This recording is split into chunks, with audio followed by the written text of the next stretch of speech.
My name's Joe. I'm 22, I have a flat, a full-time job, a couple of houseplants, and I am a huge nerd.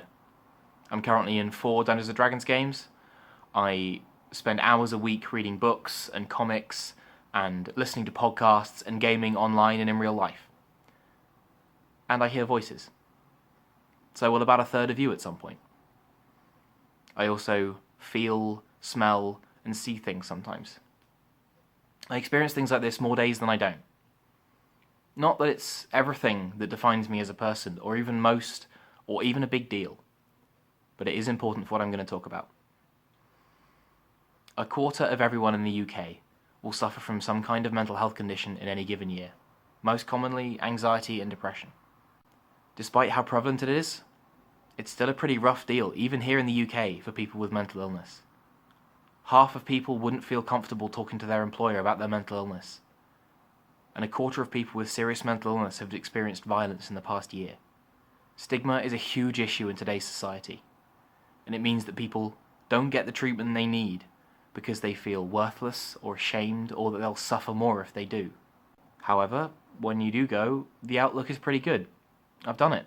Been through the system, I've talked to the shrinks, which helped, taken the meds, which helped a bit, and gone to the group therapy, which helped a lot. That last one was a really big breakthrough for me, and from talking to them, for a lot of the other guys there too, because for the first time we realised we weren't alone. We had a team, a common goal, we were all on the same side, and we had support from each other to do whatever we wanted to do. That camaraderie and uniformity of purpose is something that comes up a lot in another big part of my life: role-playing gaming. If you don't know, at its simplest level, role-playing gaming is a group of people getting together to tell a story. In most iterations, you each create a unique character, someone with their own powers and abilities, and another player, the game master, creates the world around you with the help of dice, which show you how well you do at anything you're trying. D&D, and role-playing gaming more generally, is something that's really helped me through my mental illness, and I know for a fact it's done the same for a lot of other people I know. It's also something I'm recommending to you, whatever you suffer from, or even if you don't. Before I say anything else, before I mention any other benefit, just do it. It's great. You can create worlds, meet people, be a hero or a villain, create and destroy, love and fight and laugh and mourn. But more than that, I think it can really help people, and that's what this whole thing is about. First off, a weekly gaming session is a mark in the calendar, something to get up out of bed for, a reason to push off the covers and confront a world that frankly terrifies you. If you have depression, sometimes the biggest battle you will ever fight is just getting up in the morning. It happened to me a couple of years ago. I spent a whole summer sleeping 20 hours a day, only getting up to go to the loo, eat enough food to keep me alive, and maybe, go to the shop to restock. And that's not a way to live. It's barely even a way to survive. But small steps. If getting up and going to work every day seems like climbing Everest to you, try something easier, like going to a friend's house for a few hours a week and telling a story. That brings me to my next point: passion. It's something that everyone has for something, and if that's not role-playing gaming for you, fine, you do you. But for me it is, and for a lot of other people, and maybe you as well, even if you don't realize it yet. As a player, when you get really into a game, it becomes the high point of your week.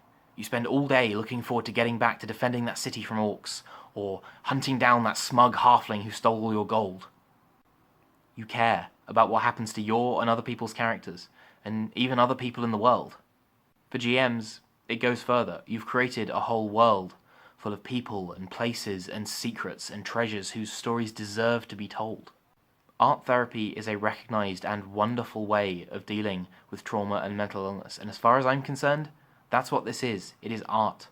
Creating something beautiful out of nothing, in exactly the same way as painting a picture or writing a book, with the added bonus of being able to hang out with people you love. Passion is a really difficult thing to express when you're severely depressed. But as your world grows, so will your ability to express your feelings. That's another thing. Insulation.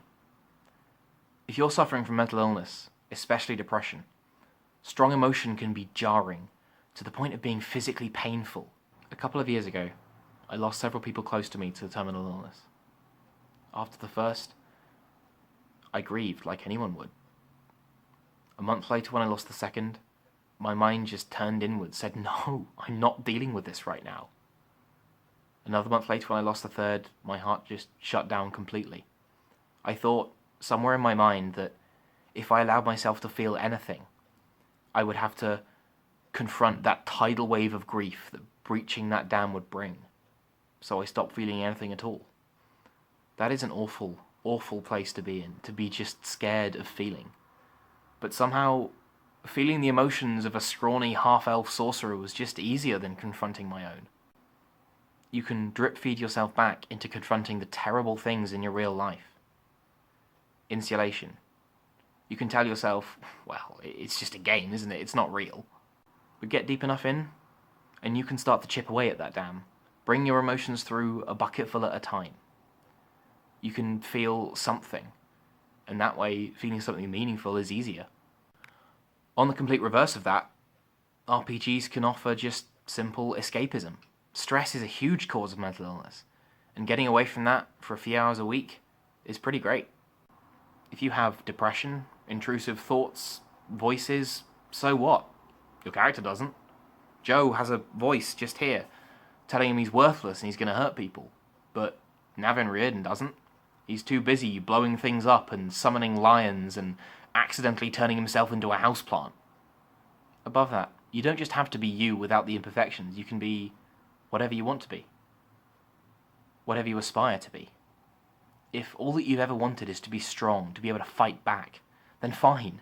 You're a dwarf fighter, a warrior, trained in the finest gladiator schools in Kaladar. If all that you want is to express yourself, have a good time, then great. You're a halfling bard, drunkenly dancing on the tables of whatever tavern you've ended up in this time, leading pretty much the whole village in a rendition of a rude song about the local king. You can be whatever you want to be, and eventually that confidence is going to bleed through into your real life. One of the worst things about mental illness is feeling powerless, at the mercy of your own mind, like you don't matter. That's one of his favourite things to say. Why are you trying? You're worthless. Why are you even bothering? That's one of the best things gaming can offer. Feeling like you matter, like you're a hero. If you're standing there, in the middle of the village that you and your friends just saved, the crowd cheering, and the dragon that's been bringing terror to these people's lives slain in the middle of it all, then bullshit do you not matter. These people's stories had a happy ending because of you, and a happy ending is always, always worth fighting for. That brings me to my last point.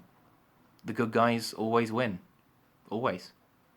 You can prove to yourself that you have that power, that ability, that courage to make a stand, defeat the bullies, silence the demons, and slay monsters. Imagine it. You're a peasant, the lowest of the low. For months now, your village has been plagued by this horrifying creature, a cloud of blackness with evil red eyes and corpse-like hands which extend like claws out of its midriff. It started preying on livestock. First sheep, and then pigs, and then cows. And then it started to take people. A paladin, this towering, mighty warrior of good, was sent here to slay the beast and protect you all, but he's fallen. He lies in the dust, the light leaving his eyes, his armor rent open, leaving terrible wounds beneath, as his flaming sword sticks in the dirt, guttering out. And you look, either side of you, at your friends and your family and everything you've ever loved, and you realize that you are all that stands between them and awful pain and destruction. So what do? Do you run, hide, beg for your life? Or do you pick up that sword, stand your ground, and drive it straight through the creature's black heart? Of course, there's one counter-argument that makes everything I've said null and void. It's all imaginary. It's all in our heads. It's not real. But what are our mental illnesses, except the monsters in our heads? What are our abusers, our bullies, our voices, except clouds of blackness that settle over our lives and threaten everything we love, even our ability to love? So, you've got one chance to be a hero. What are you going to do?